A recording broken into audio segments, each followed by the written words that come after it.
Turaramukije bene data dushima Imana ko iduhaye umwanya ngo twongere tuganire ijambo ryayo ku nyigisho z'Umwuka wera. Uyu munsi nkuko nabibemereye ku munsi twatangiriyeho turavuga ku nyigisho yitwa kuyoborwa n'Umwuka wera, ubuyobozi bw'Umwuka wera. Abaroma igice cya 8 umurongo wa 14 haravuga ngo abayoborwa n'Umwuka w'Imana bose nibo bana b'Imana. Noneho Abagalatiya 5 umurongo wa 16 hakuvuga ngo ndavuga nti muyoborwe n'Umwuka kuko aribwo mutazakora ibyo kamere irarikira, kuko kamere irarikira ibyo Umwuka yanga, kandi Umwuka yifuza ibyo kamere yanga, kuko ibyo bihabanye nicyo gituma ibyo mushaka gukora atari byo mukora. Ariko niba muyoborwa n'Umwuka ntimuba mugitwarwa n'amategeko. Imana ishimwe. Iri jambo kuyoborwa n'Umwuka wera ni ngombwa yuko mu nyigisho z'Umwuka wera abantu baryiga bakaryigishwa bikomeye, kuko kugira Umwuka wera nta kuyobore nanone ntacyo biba bimaze. Kandi nyine iyo atakuyoboye bigaragarira mu byo uvuga cyangwa ukora. Iyo akuyobora nabwo biragaragara ko Umwuka yakuyoboye. Ingorane tugira ni ukutamwumvira, kuko mu kuyoborwa nawo ndi bugeraho tuvuga ku rugero noneho rukwiriye umuntu ayoborwa n'Umwuka wera no kumwumvira. Ntabwo bitworohera. Akenshi tuzanamwo ibyo tuzi, tuzanamo logique, tugafata iby'Umwuka wera tuyoboyeho tugasanga ntabwo bihuye n'ibyo twe tuzi logiquement. Icyo rero gituma Umwuka wera tutuyobora nk'uko bikwiriye. Kuyoborwa n'Umwuka wera Pawulo avuga ngo abayoborwa n'Umwuka w'Imana, Umwuka wera nibo bana b'Imana. Urabona ni nacyo Imana yamutangiye, nicyo yohereje Umwuka wera, ni ukugira ngo atuyobore mu byo tuvuga, atuyobore mu byo dukora, kandi aduhe imbaraga zo kurwana kugeza tunesheje. Icyo twakivuzeho. Ubu rero turavuga cyane ku kintu cyo kuyoborwa n'Umwuka wera. Ugenzuye Bibiliya n'abantu hano Bibiliya ivugaho bayobowe n'Umwuka wera, usanga wabishyira mu byiciro bitatu cyangwa bikaba bitatu. Hari ubuyobozi bw'Umwuka wera ndi bubwite 100%. 100%. Umuntu rwose ayoborwa n'Umwuka wera turaza kubireba, turasanga bya 100%. Ariko turi burebe n'ubundi buyobozi bw'Umwuka wera bushobora kuba nka 50%. Ariko turi burebe tubone n'ubundi ahubwo nta nabwo umuntu amera nkaho atwawe n'imbaraga ze kugeza ubwiza Umwuka wera cyangwa Umwuka wera bwamuyobora ku ngufu, by force. Ubwo tugiye kureba ubuyobozi butatu: 100%, 50% cyangwa se ku ngufu. Kuko hari abo bigira Umwuka wera akavuga ati ubwo uyu muntu ndeba tanyumva tumva kandi nshinzwe kumuyobora ndakoresha iki? Imbaraga. Ijambo ry'Imana mu byakozwe mu gice cya 16 tuhasanga ubuyobozi bukomeye bw'Umwuka wera ku bantu bari kumwe na Pawulo. Urebye bwari mu mwuka kuri Pawulo, ariko bumufasha kuyobora abo yari kumwe nabo. Bukeye banyura mu gihugu cy'Ifurugiya n'i Galatiya, babuzwa n'Umwuka wera kuvuga ijambo ry'Imana muri Aziya. Bageze ahabangikanye n'i Musiya, bagerageza kujya i Bituniya, ariko Umwuka wa Yesu ntiyabakundira. Nuko banyura i Musiya bagera i Tirowa. Nijoro Pawulo ararota, abona umugabo w'umunyamakedoniya ahagaze amwinginga ati ambuka uzi Makedoniya udutabare. Amaze kurota izo nzozi, uwo mwanya dushaka kujya i Makedoniya, kuko tumenye yuko Imana iduhamagariye kubabwira ubutumwa bwiza. Imana ishimwe.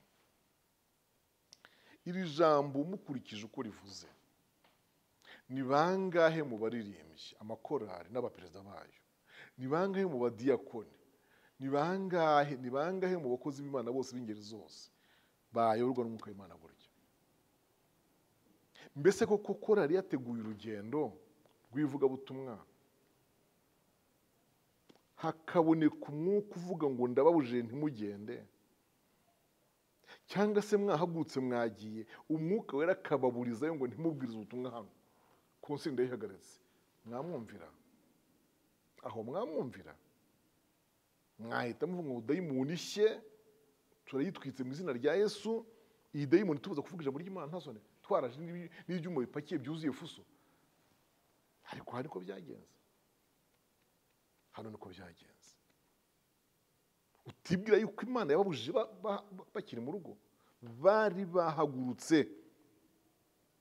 Tunyura mu gihugu cy'Ifurugiya n'ikihe n'Ikigalatiya, ariko tubuzwa n'Umwuka Wera kuvuga ijambo ry'Imana muri Aziya. Ni bande babyumvira? Kandi muvuga ko musenga, mwabatiriwe Umwuka Wera, rwose muvuga mu ndimi, n'impano z'Imana zirakora, ariko muri kino gihe cyacu ni bande bakumvira iki kintu kibayeho?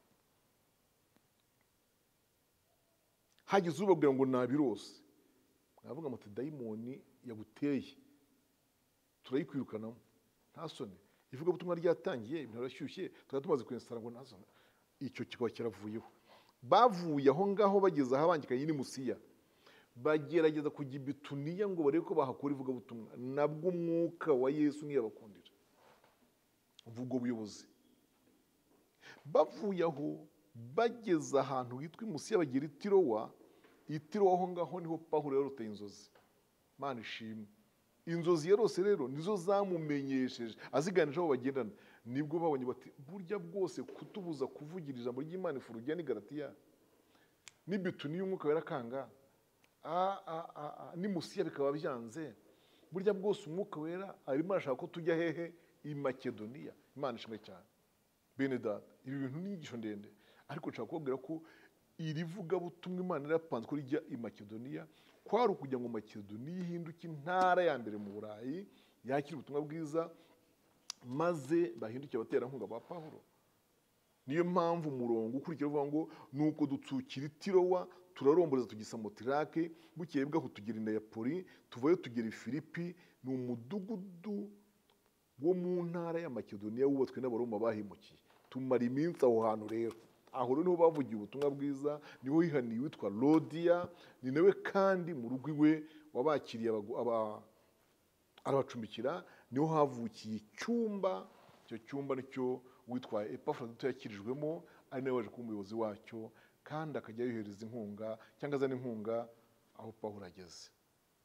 Iyo ugeze mu Bafilipi igice cya 4 umurongo 16 usanga avuga ngo twongeye gushima Imana ko mwongeye kutuzirikana abantu b'i Filipi, ariyo Makedoniya nyine. Turanyuze kuko ubu nibwo Epafrodito ageze aha ngaha, azanye ibyo mutwoherereje. Imana ishimwe. Rero kumvira Umwuka Wera 100% ni byiza, ni ngombwa. Murano ko aha ngaha bamwumviye 100%. Urano ko aha ngaha nta mananiza bazanaho, nta mugaga, cyo bita umugaga cyangwa se mekanike. Ntago babaye mekanike, baroroshye bumvira Umwuka Wera, kandi kuwumvira bituma ubutumwa bujyaho bwagomba kujyaho Makedoniya. Icyo nkuye amahanga hagewe mbere yuko naharenga, nuko burya bwose umuntu utayoborwa n'Umwuka Wera ashobora gukora ibintu byinshi ariko bitari by'Imana yashakaga.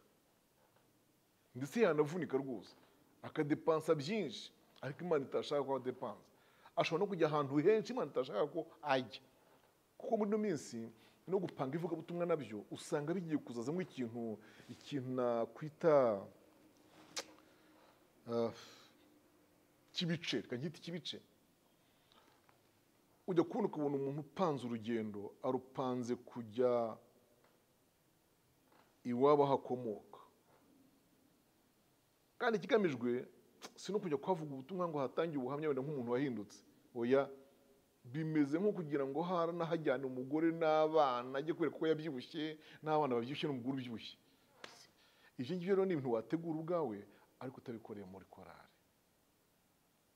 Ikindi, hari igihe tubikora ari ubucuti gusa buri hagati y'ubatumira namwe abashyitsi.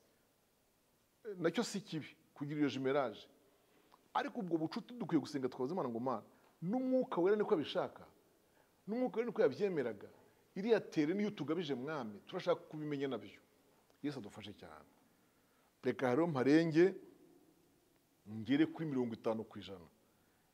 Yesu njya kuzuma mu gice cya 10, mu by'ukuri usanga Petero atari yakagera ku rwego rw'100%.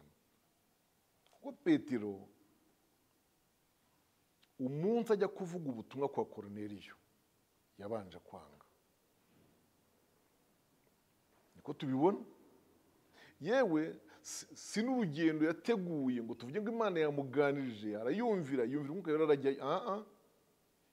muzasome neza ijambo ry'Imana mu gice cya kera tuhasanga agenda ajya gukiza umwana wo kwa Ineya agakomeza akazura Tabita mu gice cya 9 3:1 3:6 ni kwa Tabita 3:1 ni kwa Ineya none hakaza gucumbika nabwo ari uko bumwiriyeho acumbika kwa Simoni w'umuhazi uyu Simoni w'umuhazi twarahageze we ndahazi ni ku nyanja neza ya Mediterane iryo jambo guhara ni uguhara impu nuko babyita mu Gifaransa rappeur ni ukuziharura cyangwa kuzikuba no kuzisena ngo bazanike ariko zitakiriho umwanda w'inyama zagisigaraho ibyo ni byo Simoni w'umuhazi yakoraga noneho ahantu acumbitse niho umwuka w'Imana yamusuriye ngo ashonje ari mu cyumba cyo hejuru umwuka amumenyesha amuhishura bya bintu by'umwenda urimo ibintu bizira yanga kubirya naho kumva Imana yamwereka iteraniro ry'Rwanda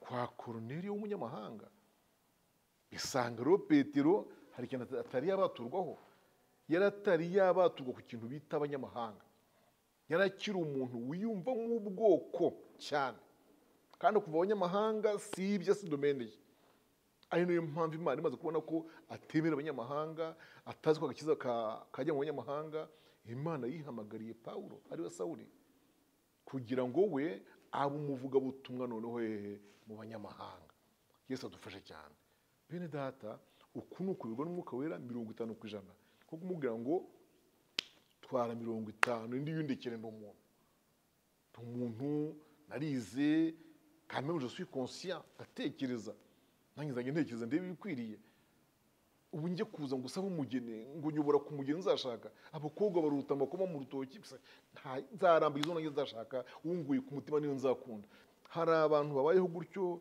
umwaka avuga ati no kubaka nzajya kubaka ahantu ariko mpasengeye no kwiga nziga ahantu mpasengeye no kudepoza nshaka akazi nzadepoza ibintu nabisengeye ariko undi akadepoza akirukanka undi agashaka uwo abonye undi akagura ikibanza aho abonye atanabisengeye ntabwo bivuga yuko bose babona ibyago ariko hariho uwiyegurira ubwo 100% n'uvuga ati oya hari ibindi twakwikorera Mana 50% nzaye nigeragereza ariko ikintu bene bahura nacyo bahura n'ingaruka z'uko ibintu byanze kujya kubibwira Imana bibatera ipfunwe kuko ntibaba barayigishije inama mbere Yesu adufashe cyane ubwo rero ubutaha tuzavuga noneho kuyoborwa n'Umwuka Wera by force ku ngufu dusengere ibingibi twumvise Mana himbazwa Mana shimwa ku Mwuka Wera watanze kugira ngo atuyobore ndakwinginze ngo ijambo ryawe uriherekereshe kuryumvira kandi utanga imbaraga zo kuryumvira kugira ngo abantu bayoborwe n'Umwuka Wera